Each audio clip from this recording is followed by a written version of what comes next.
message. So basically what I received was 8 different questions, and there are a variety of questions, and they're all very familiar.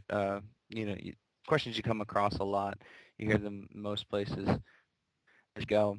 Hearing that you're being mentored by Dustin, I'm assuming, and you can correct me if I'm wrong, that you guys are probably quite familiar with the presuppositional apologetic that Dustin is very very skilled with, and obviously with Cy, Tenberg, and Kate, um, and How to Answer the Fool. Is everyone familiar with that?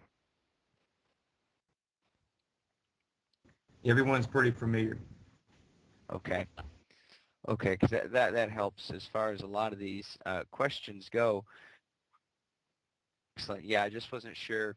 I just assumed it, but so a lot of these questions, like one of the last ones I looked at, and this is a hard one. It was the fourth question that was submitted. Was I can't believe in a God who kills little babies, and see, there's a couple problems with that question. But one of them is they're making an emotional appeal. There's a fallacy in the question. It's to make you look, dirty and mean.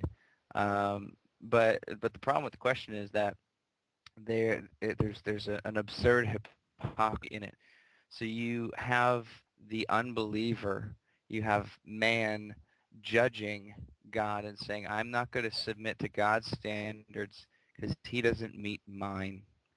And it's just it's absurdity and it's hypocrisy. So I mean, if you turn around and ask it too bluntly, um, just saying something like, well, why is that wrong in your worldview? Which is an appropriate question, but um, I would use if I was encountering that myself, I would turn around and turn it into a question. Like, let me get this straight. Like, you can't submit to God, who's perfect in his love, perfect in his wisdom, perfect in what he allows or doesn't allow. You can't submit to his standards because he doesn't meet yours. You're just a mere mortal. You can't be certain of what you know for sure.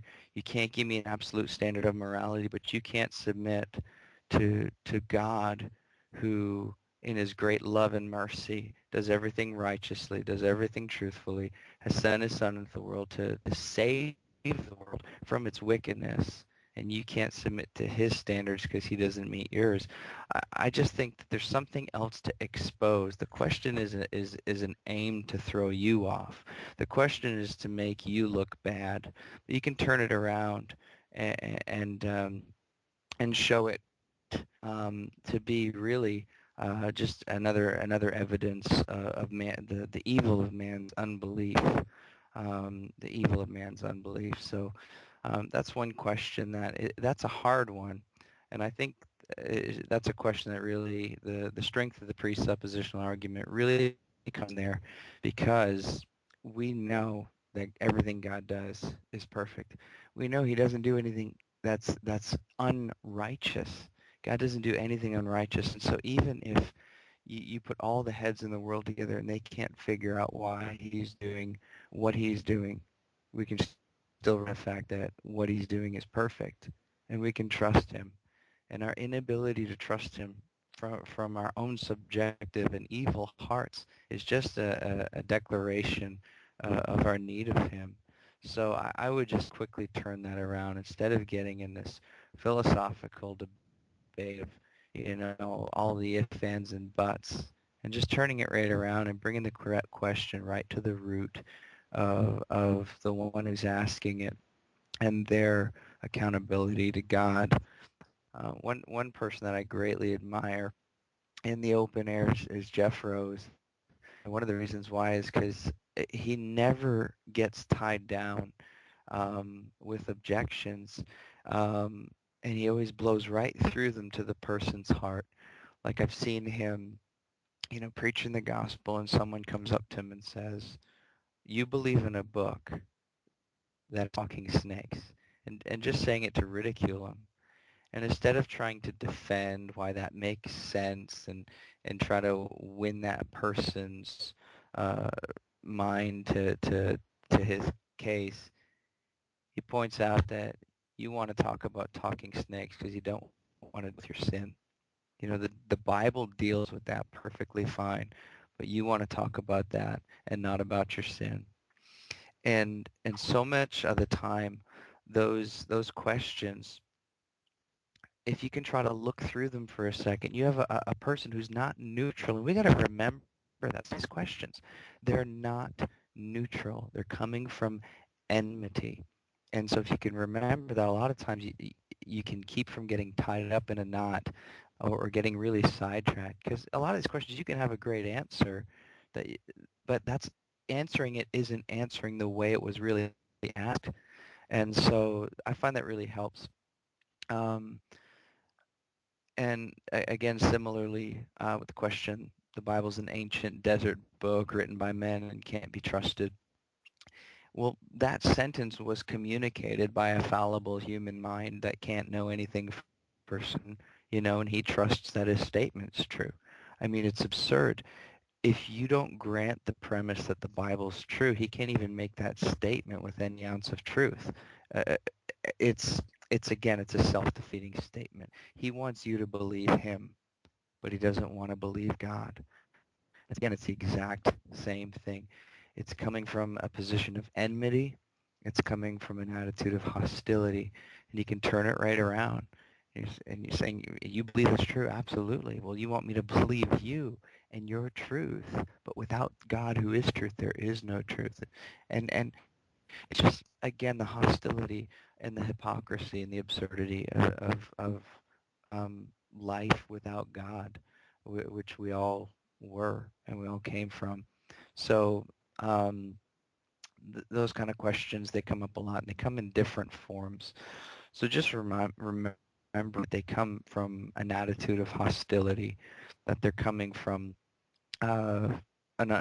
more often than not. Not saying all questions come from hostility. Some of them do come genuinely, and I think we need to be discerning there too, because there is a time to answer some of these things. There always obviously is, but I think in the context of open air, when you're trying to proclaim the gospel, and you can tell if someone's coming at you in hostility or to make fun of you, or if someone's humbly and lowly coming and asking a genuine question that they want an answer to.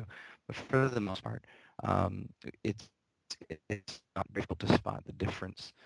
Um, I I think the first question, is dealing with the situation of a professing Christian coming up and opposing what you're doing, saying, "Listen, God's a God of love, and you're being judgmental. Jesus would never do this." Um, those are some of the hardest things I find to deal with. Um, I think just because friendly fire always is. Um, and I know guys that just won't even address it, you know, and it, because it's frustrating, because it's like, I'm the only Christian up here right now doing this, and you claim to be on the same team, and yet, you're shooting me down. You're trying to stop me when the gospel's going forward.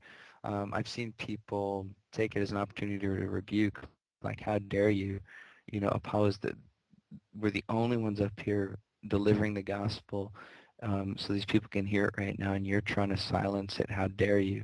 But again, I'm not saying that that's the way it should always be approached, but um, I think if you're in the open air, um, I would probably get rid of the situation. Say this, and I want to talk about I'm done. That'd be great. But right now, just because they persist, and they're Christian, show them examples from Scripture.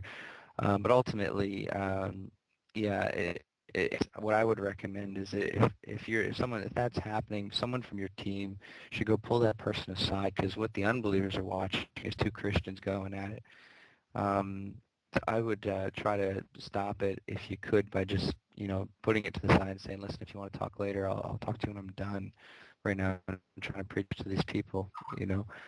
But if not, have another person from your team. That's a case where interception is really valuable. I know we say don't steal hecklers, but that's not heckling. You know, that's like um, that's not the same thing. And so I would say pull them aside and have one of your teammates pull them aside if they can and talk to them. And if they persist and if they won't be reasoned with from script and they won't be pulled aside and talked to, then I think Uke is totally in order. Someone who won't just submit to scripture and someone who won't submit to a kind gesture of, hey, you know, let's sit down and talk about this together, you know, work through some of your questions about this, then I think rebuke is in order. Um, so, yeah, I think that's what I would suggest for that. Um, Chris, Chris, sounds, yes, sir. can you mute and Yeah, unmute your mic one time? yes, sir. All right. We're getting a little bit of interference. I mean, I could still make out everything you were saying, but sometimes if you mute and unmute your mic, it clears it up. So, but just keep going. We appreciate it. Okay. Doing great so far. Thank you. No, that's fine. I guess at this point it might be worth asking if there's any questions or need to clear up anything so far.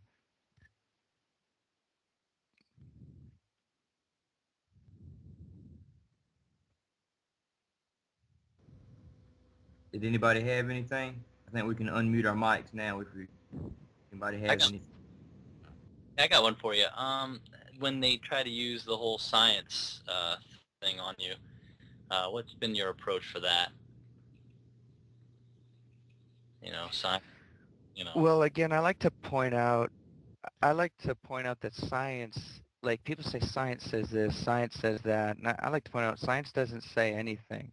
Scientists say things. Yes, science isn't a thing. It's an idea we have about how things work. So when usually people mean science, they mean the scientific method, which is a human convention. We've taken our brains and using the senses we have, we observe things, we test things, we measure things, and then to make sure that we did things right, we repeat it over and over and over again. So we've created this machine with our senses and our reasoning, and then we call that science like it's its own entity. It's not. It's what people are doing with the world they interact with. And so when people say science says that, science has never said anything, but there's people who are scientists and they've said a few things and they've often found to be wrong. But science doesn't say a thing.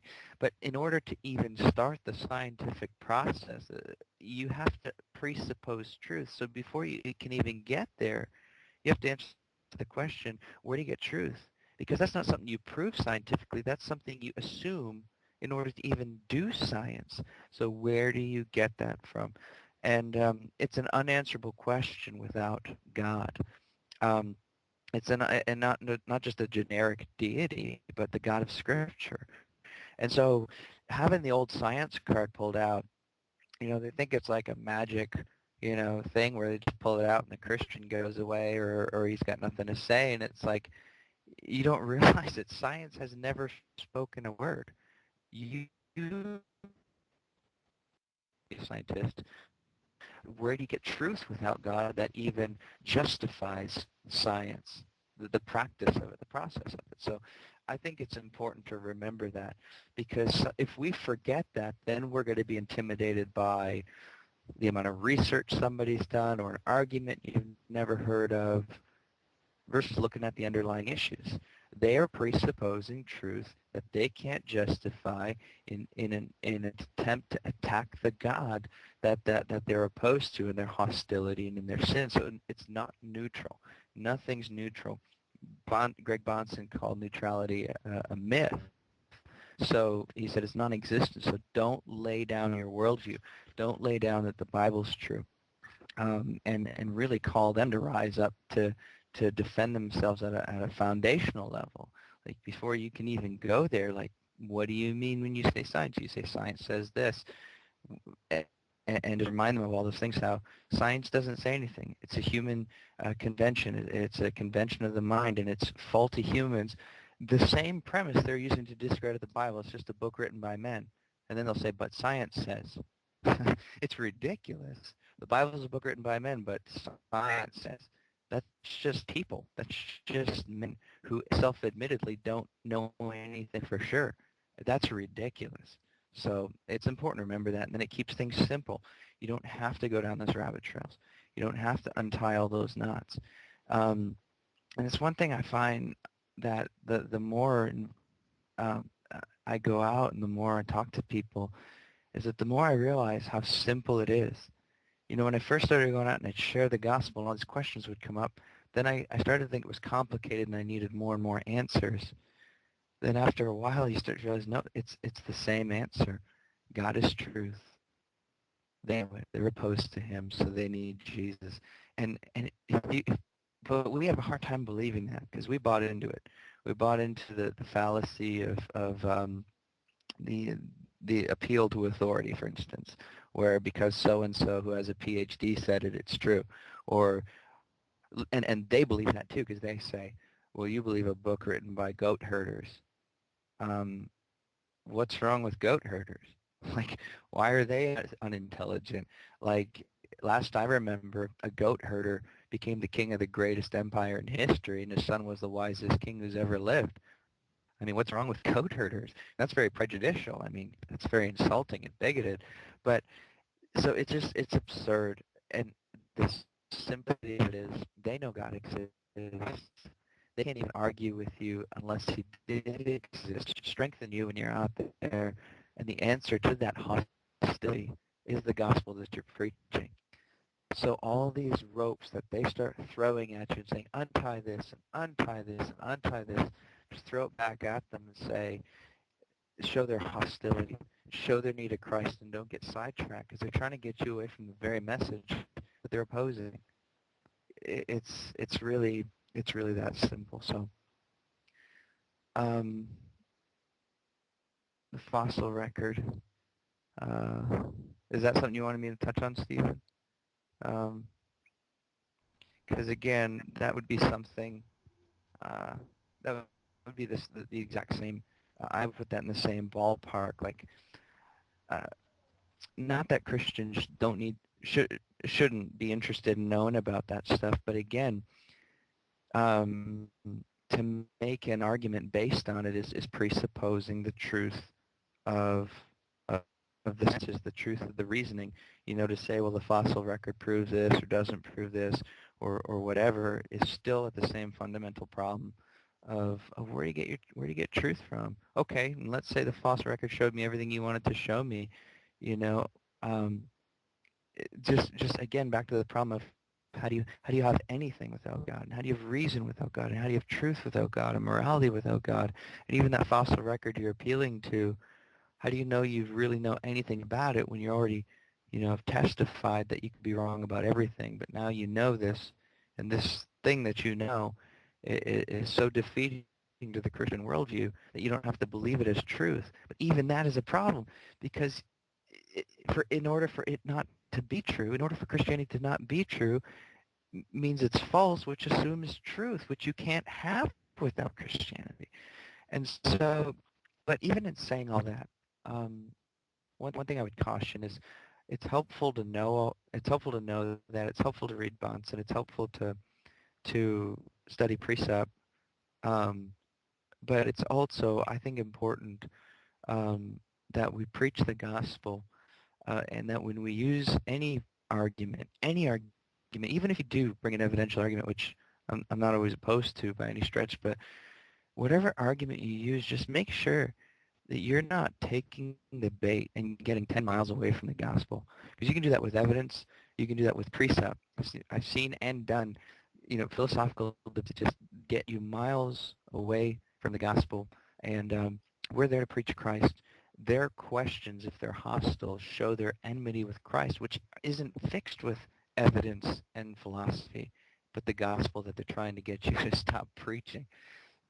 So it is a simple message, and I think the more simply we stick to it, the better will be in our preaching. Um, and that's, again, I said it earlier, what I love about listening to Jeff Rose preach is that he always he doesn't get tied down by their questions, and always just drives right through it to point out their sinfulness in their own question, or their refusal to submit to God in the question, or their denial of God or their sin or whatever in their questions, which brings you right back to the remedy, which brings you right back to the gospel, so that you're always preaching the gospel. Um,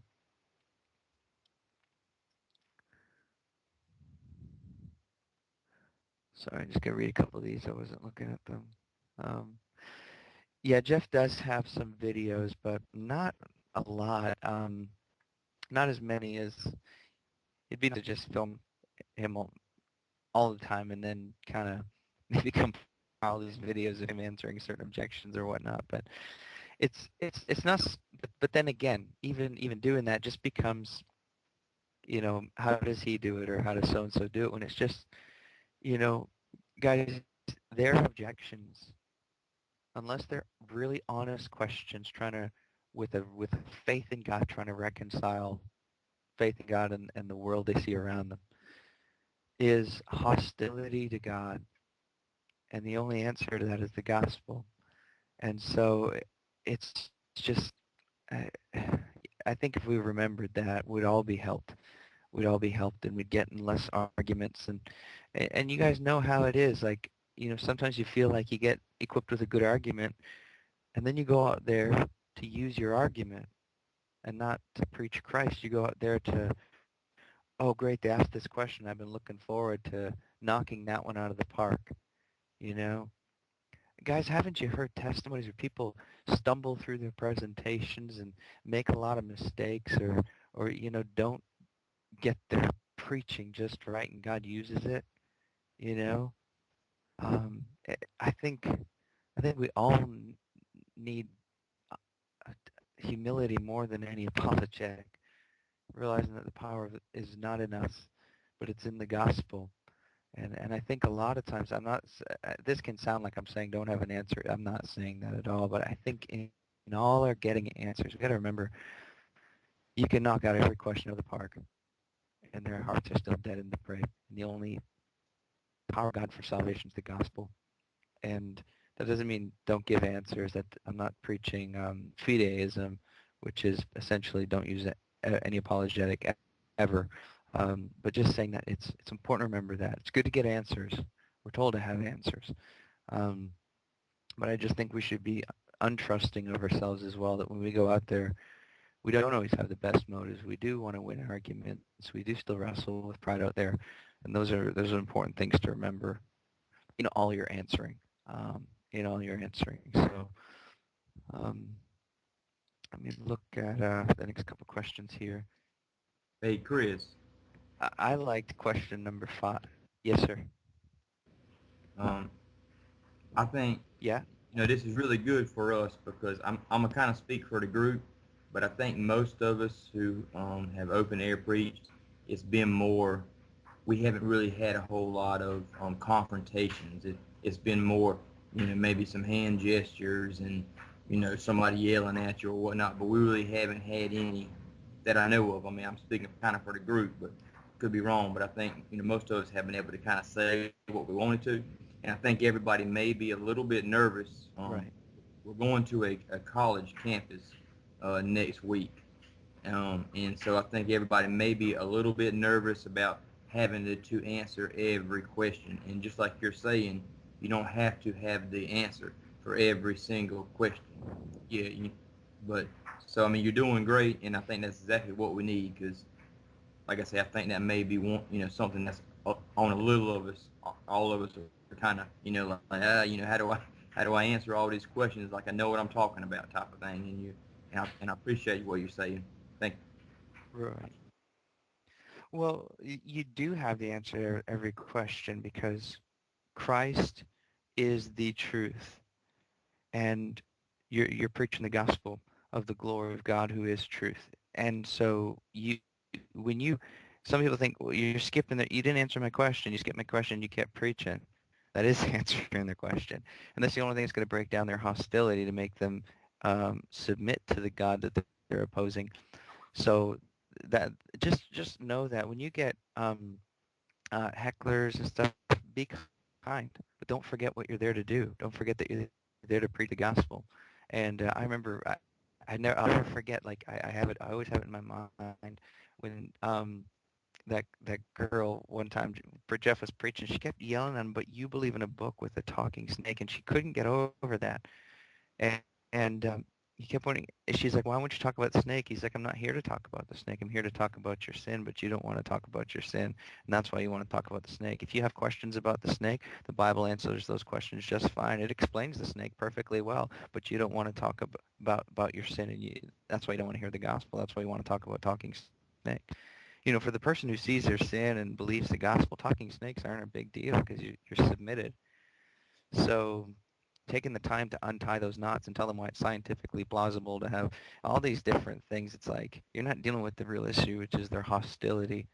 And so um, in the open air, it's different than if you're sitting with a friend over coffee who asked, hey, how do you reconcile this talking snake? And you got time to work through that. It's not someone trying to make you look like an idiot in front of other people. So it's just important to remember that you do have the answer to every question. You're not avoiding their questions by by preaching the gospel to them and answer the questions. And I laugh because I think of a dear brother in the West Virginia area. His name's John Beaton, and he's got two high-powered hearing aids. And oftentimes he turns them off when he preaches. It's some angry heckler come up and yell something at him, and he'll just, stop and wait until they're finished. And he doesn't know what they said. So he says, well, okay, but listen to me. And he'll just quote a scripture, just get right back to the gospel. And he doesn't get thrown off from his message, and it's perfect.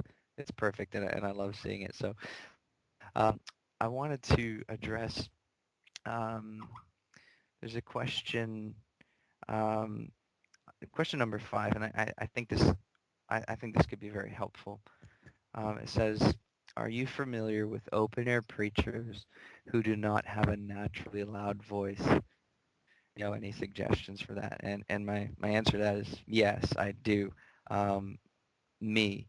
There came a point where I started seriously questioning whether or not I should be preaching because I was so quiet and could barely be heard. Um, and it was a matter that I brought before the Lord and started earnestly praying about it. And I started asking people questions too, like, hey, I'm really quiet. Um, People complain they can't really hear me when I preach. Um, and then my voice gets sore and gives out, and then I'm kind of useless after a few minutes. And I was given several tips, which I think could be helpful.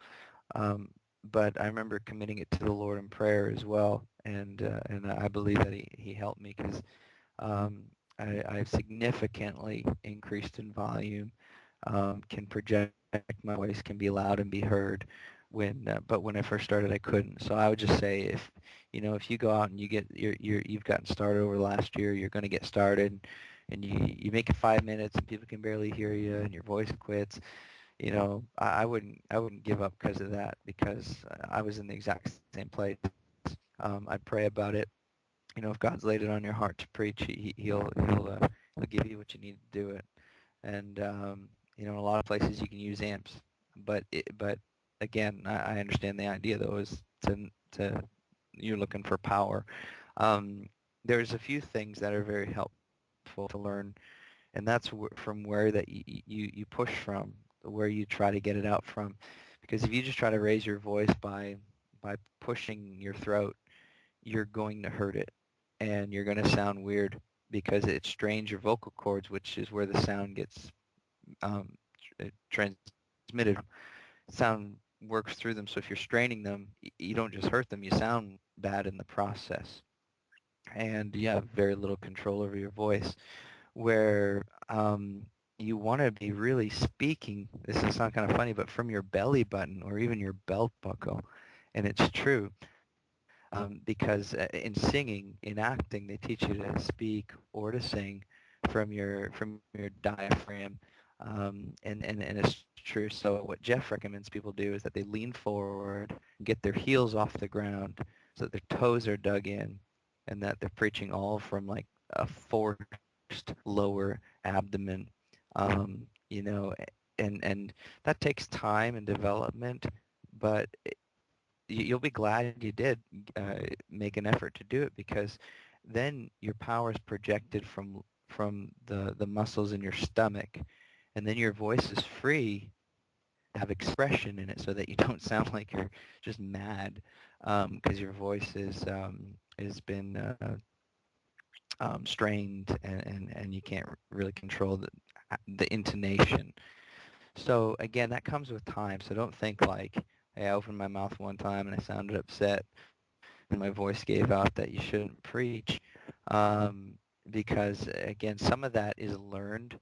And so I'd commit it to prayer, and I would try a few things like practicing from your lower stomach. Jeff suggested one thing once. He said, lay on your back and read books out loud laying on your back, because when you're laying down to speak, you have to speak from your stomach. He suggested doing that, reading books out loud, laying down on a hard floor, different things like that. But essentially, or another, you know, look sing power singing. It's essentially the same idea. When you're singing, you're controlling your voice, you know, in order to hit the right notes, and you want it to come out powerfully. And so it's the same idea. So even some singing tips would be in order, because you're looking to be loud and to be able to control your voice in the process. So that's what I would say to that. And the sixth question is, um, do you use any techniques for drawing a crowd, or do you not use any at all? Um, I would say I don't. I wouldn't tell someone not to use techniques. I don't think, but I would say don't bait and switch people. I remember I was I was out one time. I wasn't open air preaching. I was doing something else, but I did something which would you could be called bait and switch. And the guy I was talking to looked at me and said, "Let me ask you something." He said, "You're a Christian, so you believe you have the most important message in all the world, like that there's nothing more important than what you have to say." And I said, "Yeah, absolutely." He said, "You can't be more noble than this." And it hit me right between the eyes, and I put a lot of thought into it and whatnot. But also from experience in other respects, I used to use a lot of bait and switch with open air, and I know a lot of people who do. Um, but just by observation, the largest crowds, and I know I don't want to sound pragmatic here, but there's still a truth in it, so don't take it wrong either way. It's not about the big crowds, but as far as what we're talking about crowd drawing. So um, I've seen crowds of hundreds of people on the UK tours and stuff, arguably up to 300 at a couple times, and there was no crowd drawing. There was setting down a ladder, standing on top of it, holding a Bible, and just violently preaching the Word of God. And I guess something that comes to mind is there's a saying in opposition to the seeker-sensitive movement. It goes something like, whatever you use to get them in the doors, you have to use to keep them in the doors. And I think there's some truth to that. And so if you're stopping people to give them money in exchange for successful trivia questions or whatnot, and I'm not saying it's sin to do that. I'm just saying that it's not hard to understand why when it turns around to the gospel, they're not as interested in sticking around anymore. Or if they do, they'll think, well, he was nice enough to give me money. I'll give him a few minutes of my time. But we've seen crowds stay for hours we've gone to college campuses, and it doesn't always happen, but it's happened at times where a big crowd will form and students will skip class after class and they'll be there for the same students will stay for like 4 hours. Um, I've never seen that happen with a bait and a switch method. So just strictly speaking from experience, I've never seen that happen using um, any bait and switch method. So whatever you try to do to draw a crowd, whether it's beginning with a story that is current that people understand or something in the news or stuff like that, just make it clear what you're there to do. You know, I like to introduce usually with my telling people my name and who I am and what I'm there to do. You know, my name's Chris, and I came here to preach to you the gospel of Jesus Christ. Here's why. But again, I don't want to make that into a method. But I would just say, no, if you want to use different methods, by all means. But just, I would say, be more noble than baiting and switching people because they'll feel tricked and they'll accuse you of lying to them or deceiving them. Um, and one thing Jeff Rose, when he was in Scotland, he um, he first started preaching using a lot of bait and switch. And he said one morning he got up and was reading his Bible and he was reading Genesis 1:1.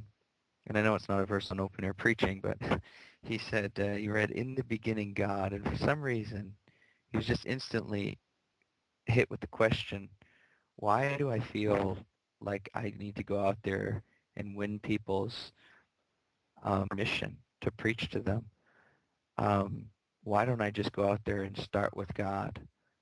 In the beginning, God, for some reason, his mind, for whatever reason, took him there. And he said, and that changed everything. He said he just that day went out and he got the biggest crowd he'd ever had up to that point. And again, I don't want to make it sound like just do that and you get big crowds. No, 'cause sometimes you do it and nobody stops. But that's not the point. I think, principally speaking, it's more honorable. Um, I think also principally speaking, if someone sees you preaching the gospel, they get a Bible in your hand, they know what you're doing. So when they stop to listen, they know why they're stopping because they know what you're up to. Um, so I try to do that also when I'm giving out tracts. Um, I'll say, hey, can I give you a gospel tract today? Or I'll say, if I ask them if they got one of these, or and then when they ask what it is, hey, it's got a Christian message on it. Just always try to be up front with people, um, and so I find that helpful. Um, just a sec here. Okay, what's an example of bait and switch? Sorry, I didn't see that. I would think that bait and switch is anything that's not upfront. Um, Anything that's like, okay, there's a guy standing on a ladder. What's he doing? Oh, I don't know. He just seems to want to, um, get ask people questions and give away money or something like that. And again, I'm not trying to insult anybody or criticize. I just mean that I think bait and switch is anything that's not upfront. It's it's baited as in it looks like something else, but the real intention underneath of it is hidden, and it's going to be exposed after you bite onto it. Versus um, versus just being upfront. And again, I'm not making a law or an 11 here. I just mean that I do believe we should avoid it. I believe we should be upfront. We're going out there as heralds to proclaim, um, and so I don't think we need to hide the uh, the intention. Um, and for instance, I used to work with open air campaigners, which uses sketchboards to preach. And usually they paint up a message and tell a story. Near the end of the message, switch it over to the gospel. But there was guys, I loved the way they did it. They would still do all the stories just like everybody else, except they wouldn't leave it until the last quarter to tell them that what they're really there to do is preach the gospel. They would start they they'd make it plain and apparent from the beginning. And I feel like people can tell when you're being honest. People are apprehensive, um, you know, they're untrusting. And so they don't need any extra reason to question you, question your motives, to question your sincerity. You know, um, too much of that, on TV with televangelists and all kinds of things. And so I think being upfront is very important when it comes to gospel work. Um, and I found even just in passing out tracts, you give someone a tract, you don't tell them what it is, or it's some kind of tract that just looks like a trivia thing or a fun thing, and then they turn around and discover what it is, and they get mad. Well, if I'd have known that, I wouldn't take it, or they get mad and throw it. Um, and I find when I give someone a tract that's just up front, I tell them what it is, you know, um, the people that are very much opposed to getting one simply say, "Oh no, I wouldn't be interested in that. No, thank you." Or they don't feel the need to react to you like, "How dare you?" But just more like you were up front with them. "Hey, do you want a Christian message?" No, I'm not. I don't want anything Christian today.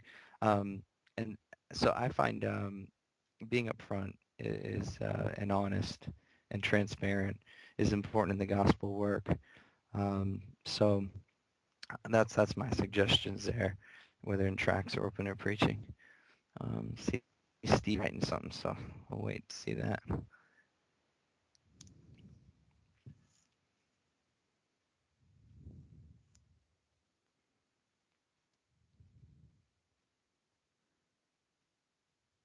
Oh, if there's a long line of people. Well, I'm not saying that there's a concrete rule where if you give a track out and don't say this is a track that you're doing something wrong. I just mean principally speaking, being upfront and honest. But yeah, I mean, if you got a line of 100 people you can track quickly, I don't think you need to tell everyone that introduce yourself and tell them what it is. So just as a general principle, not as again, we can make rules out of all of this stuff. I mean, um, how many guys feel like you're not giving out a tract right if you don't say, "Did you get one of these?" You're not saying it right. You're not giving it out right because we're so much. We just want someone to give us a method. What do I say when they say this? What do I do when they do this? You know, but I just think it's important that we're just real people and honest people out there, and with nothing to hide. And I think they see that. I just think it's important. I'm not going to come down on anyone for doing things differently um, eh, than that. But those are just my suggestions, just because some of the things I've experienced and that I find helpful. Um, so yeah, it is hard. You're right. Sometimes it is hard. Um, let me go to what was the next one? Um, okay, the seventh question was somewhat similar to I think I touched on a little, but not quite the same. The seventh question says, "How would you handle a heckler who just won't stop interrupting and shouting so that it makes it hard for people listeners to hear you?" And my thought on that was um, just don't be in a hurry to get hung up in their accusations. Don't feel the need to untie all the knots they throw at you.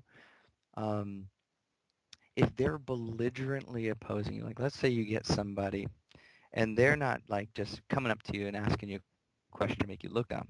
They're coming up to yell foolish things and not stop yelling those things, not wanting you to answer them, but just to belligerently or just to nonstop yell or shout, just to basically bother you until you leave or stop. And so there's no rational exchange, and any attempt is going to be totally unfruitful. If you did encounter something like that, where it isn't someone trying to engage you or to have a back and forth with you, but just somebody who just comes out and like some you've probably seen, you ain't got no pancake mix. So this person preaching and someone comes up and just yells at her, well, puts his finger in the face of the preacher, says, "You ain't got no pancake mix." And then every time the person tries to say something, just yells the same thing and yells the same thing, just to make them look dumb, just to silence them. So at that point, just ignore it and as calmly as you can, preach the gospel to the best that you can. Just keep preaching like it's not there. And I know that's hard to do because it's right there in your face.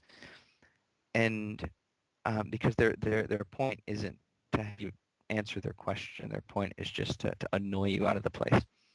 Um, but what'll often happen is that the people around will start becoming sympathetic because we naturally are oppose injustice.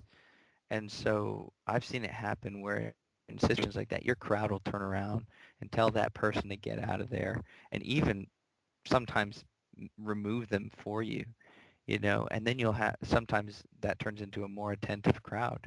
I think of a friend of mine. He was out on Halloween and he had a box of tracts and he was preaching, and a couple, one or two very angry, belligerent people came up to him, posing and mocking him, and one of them all grabbed a box of tracts and threw it into the road and then took off. Well, the people that were standing around listening felt sorry for him, went and helped him pick up the tracts, and were totally attentive and sympathetic to listening to him at that point.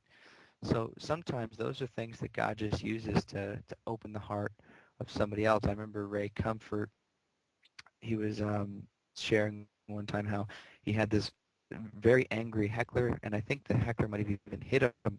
And he said sometime later he met this person who was converted by his open air ministry, and he said, yeah, he said, well, what happened was I'd heard you before, and he said, and then I remember one day seeing you get yelled at and hit, and he said, and that just caused me to search my own heart and what would cause somebody to do that, made me more open to the message that you preached, and it made me call out to God.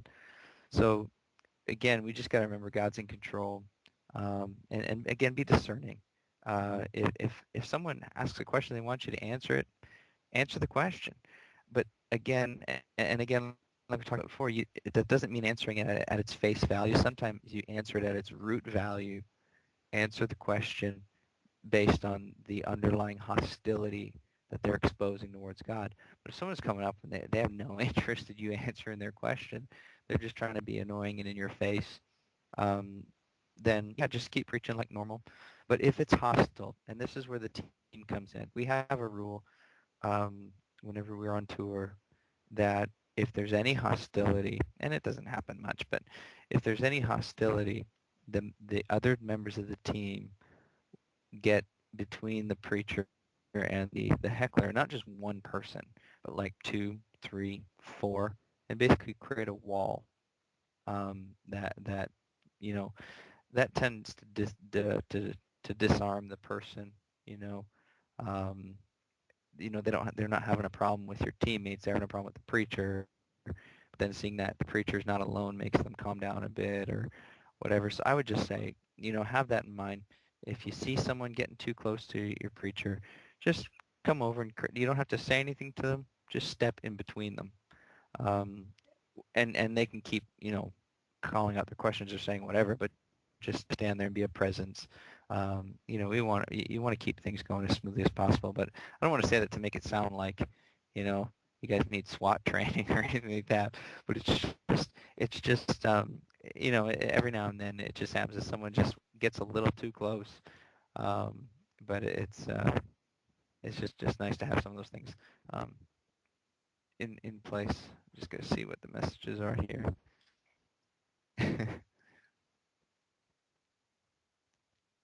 Yeah. So, and then the last question is when unbelievers talk about professing Christians who have left the church and go into a tirade about the church being full of hypocrites. Um, and, I think this is a very common objection. You get this a lot. Um, but again, you want to look at it. What's the root question? Like, what's the root of the question, not the face of the question? So they're saying, I want nothing to do with God or with church because there's hypocrites in the church or all these things. Um, they realize hypocrisy is wrong. But why is hypocrisy wrong? Hypocrisy is only wrong if Christianity is true, if the Bible is true. Hypocrisy is wrong for a Christian. You know, if the Bible's not true, then hypocrisy is not morally wrong. It might be annoying or culturally unacceptable. It's not wrong, and so it's no real problem in that case. But the fact that it's a problem and that we recognize it's morally wrong, it's because the Bible's true. It's because God's true. So you can expose that their question is presupposing that there's true that Christianity, that the church, that the scriptures, that God is true. The other thing too is to turn it around and pull the carpet out. Are you kidding me? That's your objection to the Christian faith? Well, that guy was pretending and he didn't mean it, so I'm going to go to hell? Like, that's just absurd. So remember, just a lot of the questions, they have a face, but they have a root. And if you look at the root of that, what's the root of that? His root is saying lying's wrong. Well, why isn't lying wrong in your worldview? Why is hypocrisy wrong in your worldview? I mean, haven't you lied? Haven't your friends lied? You're still friends with them. I'm sure you know people who you know are liars, yet you still hang out with them, but you won't go to the church because there's a guy there who, didn't mean it, and now he left it, or there's hypocrites, or I mean, it's ridiculous. It's inconsistent. Unless you're disassociating yourself from all liars and all hypocrites, you're being a hypocrite. But the question is, why is it wrong? And the other question is, are you really like going to look at me and tell me that you're going to stake your eternal welfare on the actions of others? You're going to willfully choose a hell for yourself because that guy didn't mean it. I mean, it's insanity. So if you look at the root of the question, it exposes them. It exposes them. It doesn't expose you. It doesn't expose the church. It exposes them. And so again, that just the gospel is the answer to someone who's offended at hypocrisy. The gospel is the answer, to someone who doesn't trust the historicity of the scriptures. The gospel is the answer to someone who has a problem with God ordaining the death of women and children. I mean, that's like what injustice in a world where we're just a bunch of apes and everyone dies and there is no God, then why is there a problem with people dying? Their emotion over the issue shows that in the very fabric of their being, they know injustice, they know truth, they know error, they know right and they know wrong. And they're mad at God for what they don't accept. These questions at their face are trying to expose you, but at their root they're exposing them. And so just remember that you do have the answer to every question. And not because you read book on apologetics or you've got a PhD in, you know, evolutionary biology, but because you know Christ. Christ is the truth, and the gospel is answer to every question. I mean, think about that. I mean, take note of that. Do something with that. The gospel is the answer to every question. Pick a question that the gospel is not the answer to. So I say, well, 2 plus 2 is 4.